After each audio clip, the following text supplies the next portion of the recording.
A história antiga é como uma paisagem noturna, na qual andamos às apalpadelas, discernindo vagamente alguns contornos na escuridão geral, e ficamos felizes, se aqui ou ali a obra de um autor em particular, ou uma ruína ou uma obra de arte ilumina momentaneamente, como um raio nas trevas, o campo particular que estamos explorando.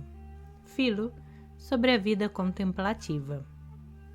O caso da construção da Catedral de Milão é de extrema importância no estudo da geometria sagrada.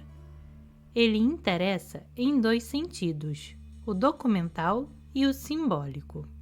A Catedral de Milão foi fundada em 1386 e, por essa razão, estava no centro de uma encarniçada controvérsia relativa a que forma de geometria sagrada deveria ser utilizada, a de quadratum ou a de triângulo. Um grande número de peritos reuniu-se a fim de determinar o que seria feito na construção dessa obra-prima potencial. Talvez, por causa dessa pletora de peritos, desenvolveu-se entre os adeptos de um e de outro sistema uma encarniçada discussão. Sabe-se que já em 1321, durante a ereção do domo da Catedral de Siena, os 5 inspetores escolhidos para examinar a construção objetaram contra a continuação da obra, porque, se terminada como foi iniciada, ela não terá as medidas de comprimento, largura e altura que as regras prevêem para uma igreja. Uma disputa similar verificou-se a respeito da construção da Catedral de Milão. Hoje, a Catedral de Milão é considerada uma obra-prima da arquitetura gótica tardia. Recentemente, sua estrutura foi algo sacudida pelas vibrações dos carros, dos ônibus e do metrô, que trafegam ao seu redor, mas a sua gestação foi tão cheia de recriminações que parecia que ela nunca seria terminada. A catedral foi fundada em 1386 por ordem de Gian Galeazzo Visconti, que conquistara influência sobre a cidade de Milão graças ao expediente da morte do seu tio. Todavia, nenhum outro edifício tão portentoso foi construído na Lombardia durante séculos, e logo os maçons inexperientes encarregados do projeto defrontaram-se com sérios problemas. O lado teórico da geometria sagrada, segundo a qual o edifício deveria ser construído, atolou-se numa discussão aparentemente insolúvel. Inicialmente, a planta baixa da catedral fora desenhada de acordo com a de quadratum, baseado no quadrado e no quadrado duplo, com uma nave central pronunciada e naves laterais de igual altura. Essa planta, todavia, foi logo abandonada e substituída pelo ad triangulum para a elevação, e foi aí que os problemas começaram. A altura de um triângulo equilátero, a base do ad triangulum, é incomensurável com o seu lado. Colocá-lo sobre uma planta baixa, baseada no ad quadratum, seria transformar numa tolice a comensurabilidade da geometria sagrada e todas as proporções da elevação estariam completamente erradas. A fim de trazer novamente um ar de lógica à geometria, foi chamado um matemático de Piacenza, Gabriele Stornaloco. Ele recomendou um arredondamento da altura incomensurável de 83,138 para 84 brazia, que poderia ser comodamente dividida em 6 unidades de 14 brazia. Embora fosse aceitável em princípio, o esquema de Stornaloco foi posteriormente modificado, produzindo-se uma redução posterior na altura e trazendo-se a catedral para mais perto dos princípios clássicos. O mestre maçom alemão Heinrich Parler enfureceu-se com esse compromisso de medida verdadeira. Seus protestos levaram-no a se demitir do posto de consultor em 1392. Em 1394, Ulrich von Essingen veio de com um consultor, mas ficou em Milão apenas 6 meses antes de fazer novamente as malas. Os maçons lombardos lutaram desesperadamente até 1399, quando Jean Minot foi chamado da França para supervisionar as obras. Minot, todavia, não ficaria aí por muito tempo. Suas críticas aos princípios maçônicos locais foram tão causticantes que um comitê foi chamado a discutir os pontos que ele levantara. Uma tal ignorância dos princípios geométricos e mecânicos góticos foi demonstrada pelos maçons lombardos, que eles tentaram argumentar que os arcos pontiagudos não poderiam de maneira alguma justificar a geometria aberrante pretendida para o edifício. Exasperado, Migot bufou. A arte não é nada sem a ciência. Recebeu a seguinte réplica lombarda: a ciência não é nada sem a arte. Minot voltou para Paris em 1401, sem ter feito progresso algum com os intransigentes lombardos. Por métodos pragmáticos, os italianos improvisaram e terminaram um coro, e os transeptos por volta de 1450. Nem toda a catedral foi terminada, todavia, até que a fachada oeste foi finalmente completada sob as ordens do imperador Napoleão I em 1809. A geometria de Milão foi preservada numa edição de Vitrúvio, publicada em 1521. Ela mostra o plano e a elevação da catedral como uma ilustração dos princípios vitruvianos. Só esta ilustração é uma prova da unidade essencial dos sistemas clássicos e maçônicos da geometria sagrada. O esquema apresentado na gravura baseia-se no rhombus ou vésica.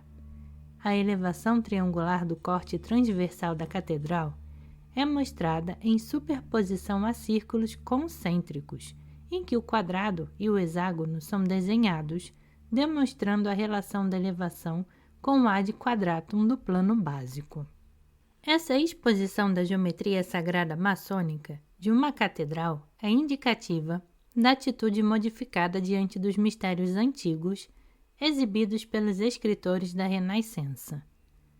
Ela se encaixa perfeitamente na tradição de Matthäus Horisser, um maçom que revelou sua arte quebrando seu juramento de sigilo. Horisser morreu em 1492. Pertencia à terceira geração de uma família que servia de mestres maçons na Catedral de Regensburg. Matthäus era o chefe de uma loja onde fora desenhada e executada toda a obra de construção, e como tal, era o responsável por todas as molduras e todos os entalhes, por seu esboço e seu desenho. Embora, sendo um franco-maçom, e estivesse preso ao juramento horrendo de não divulgar os mistérios maçônicos aos não iniciados, ele deu um passo sem precedentes com a publicação de detalhes que anteriormente haviam sido ocultados nos livros de anotações das lojas maçônicas operativas.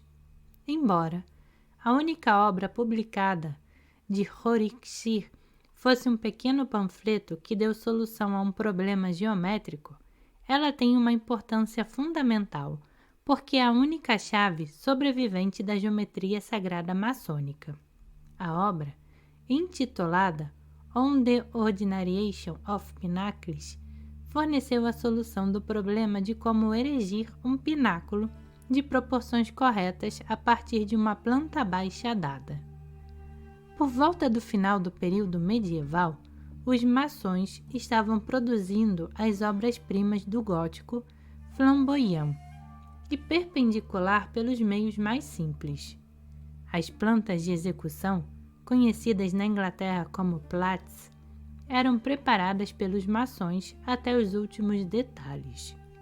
Ainda existem alguns desses plates, como os que foram desenhados para a fachada oeste da Catedral de Estrasburgo, por Michel Parler, em 1385, e o da agulha da Catedral de Ulm, por Matthias Boblinger. Cada uma das partes do intrincado desenho é relatada aos seus camaradas por meio da geometria.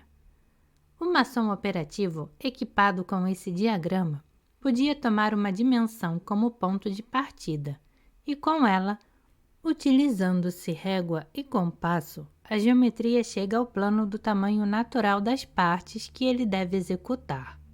Com esse plano, de tamanho natural, desenhado sobre um piso de decalque de gesso, faziam-se gabaritos de madeira segundo os quais as pedras finais eram cortadas e talhadas.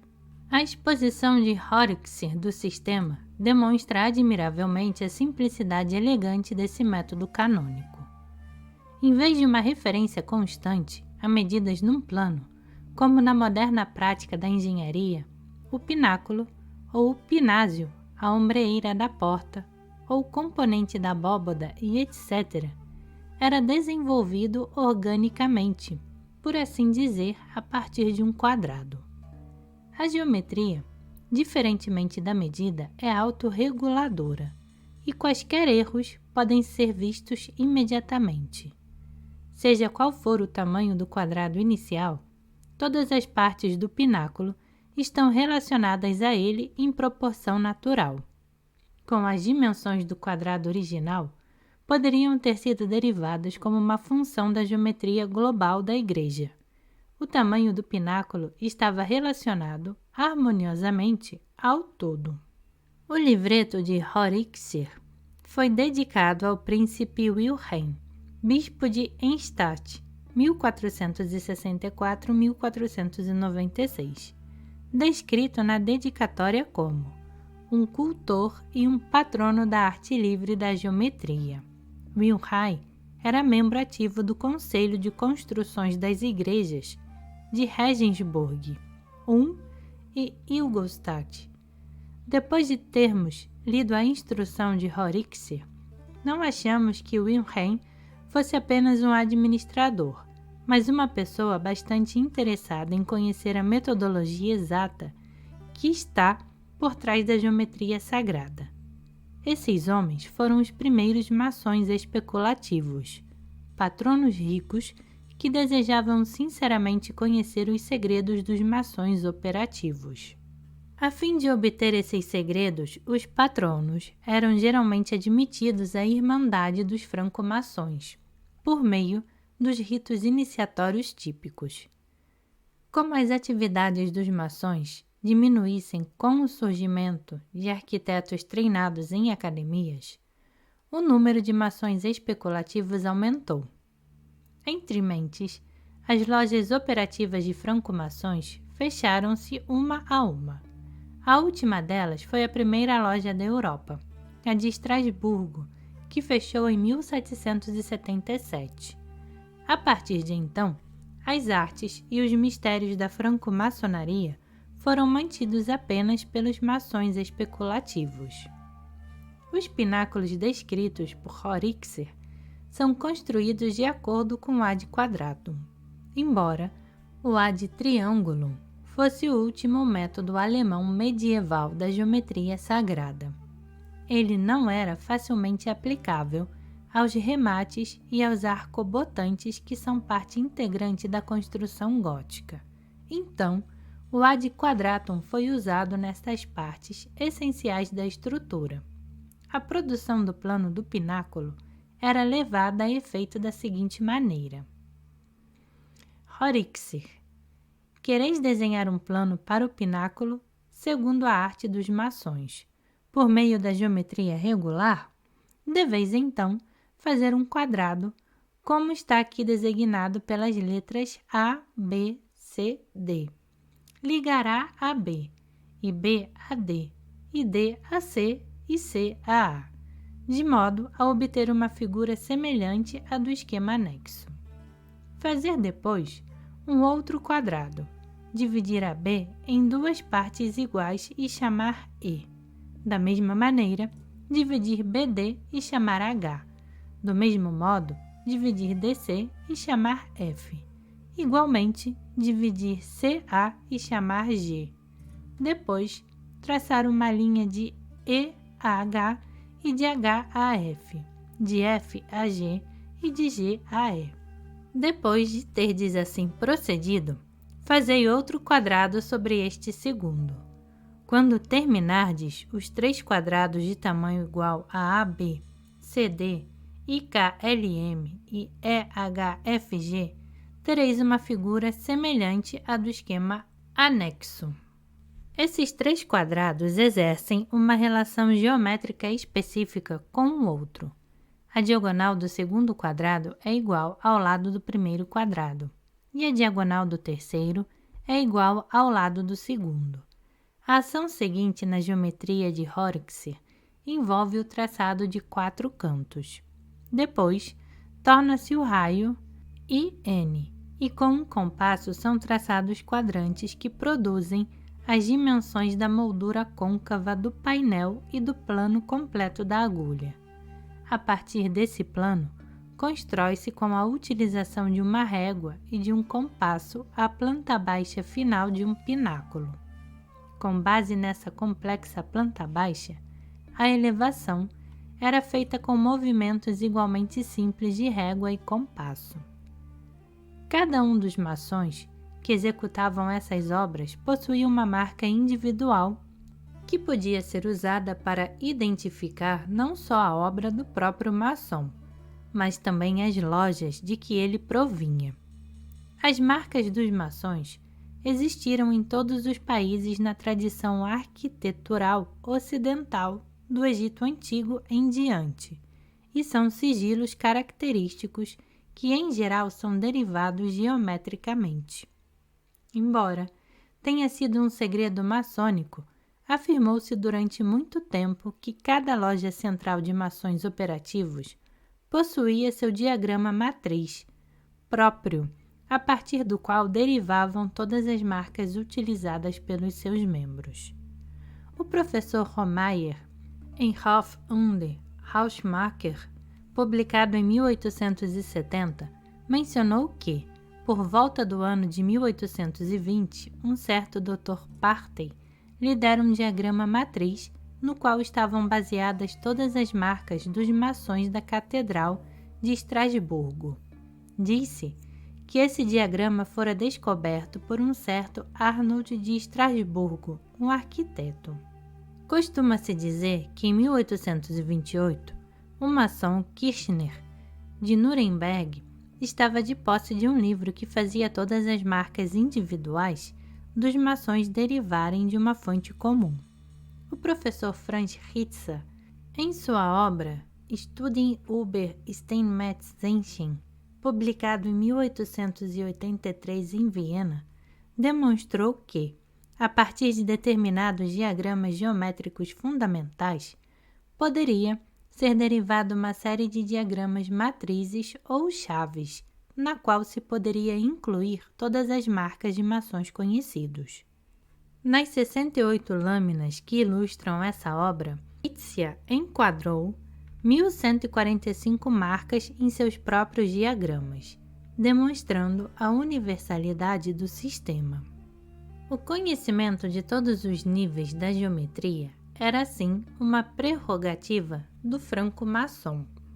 Com esse conhecimento da geometria das marcas, um maçom podia provar sua marca quando isso fosse exigido dele, e também podia julgar a origem de qualquer outra marca que ele visse. O professor Ritzer descobriu 4 diagramas geométricos básicos nos quais se baseavam as marcas de todos os maçons. Os 2 primeiros diagramas eram os modelos ad quadratum e ad triângulo regulares. Os outros 2 eram mais complexos, chamados por Ritzer de Vierpasse e Dreypasse. O Vierpasse corresponde à geometria do quadrado que incorpora vésicas relacionados, ao passo que o Dreypasse utilizava uma combinação diferente de triângulos equiláteros e círculos. Cada um desses diagramas pode ser ampliado à vontade, e então uma série muito elaborada de figuras geométricas forma a base das marcas dos maçons. Hitzia descobriu os diagramas matrizes de um grande número dos maiores centros europeus do conhecimento maçônico: Interalia, Nuremberg, Praga, Estrasburgo, Viena, Colônia e Dresden. A geometria do macrocosmo estava reproduzida até mesmo no nível mais baixo da tradição maçônica europeia, e assim, até mesmo as marcas mal perceptíveis feitas em pedras isoladas eram, sem dúvida, emblemas das estruturas transcendentes do universo.